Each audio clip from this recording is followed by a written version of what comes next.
चांदोरी आणि परिसरातील पूरग्रस्तांना तात्काळ मदत मिळावी या प्रमुख मागणीसाठी आज वंचित बहुजन आघाडीच्या वतीनं मंडल अधिकारी आणि तलाठी कार्यालयाला घेराव घालून जोरदार आंदोलन करण्यात आले।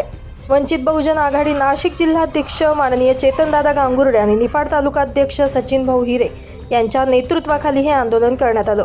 पुरामुळे चांदोरी, सायखेडा, शिंगवे, गोदानगर, गंगानगर यांसह परिसरातील शेतकरी आणि नागरिकांचं मोठ्या प्रमाणात नुकसान झालंय। मात्र अद्याप पंचनामे न झाल्यानं शासकीय मदत मिळण्यास विलंब होतोय। याकडे लक्ष वेधण्यासाठी वंचित बहुजन आघाडीने हे आंदोलन छेडलं। यावेळी चेतनदादा गांगुर्डे म्हणाले की पूरग्रस्तांच्या डोक्यावरून पाणी गेलं आहे। शासनानं दिरंगाई न करता तात्काळ पंचनामे करून मदत जाहीर करावी, अन्यथा वंचित बहुजन आघाडी अधिक तीव्र आंदोलन करेल। तर सचिन भाऊ हिरे यांनी सांगितलंय की प्रशासनानं पूरग्रस्तांच्या घरी जाऊन पंचनामे करावेत, बाधित कुटुंबांना तातडीची आर्थिक मदत, धान्य आणि इतर जीवनावश्यक वस्तू उपलब्ध करून द्याव्यात। आंदोलनादरम्यान वंचितच्या कार्यकर्त्यांनी जोरदार घोषणाबाजी करत प्रशासनाचं लक्ष वेधलं।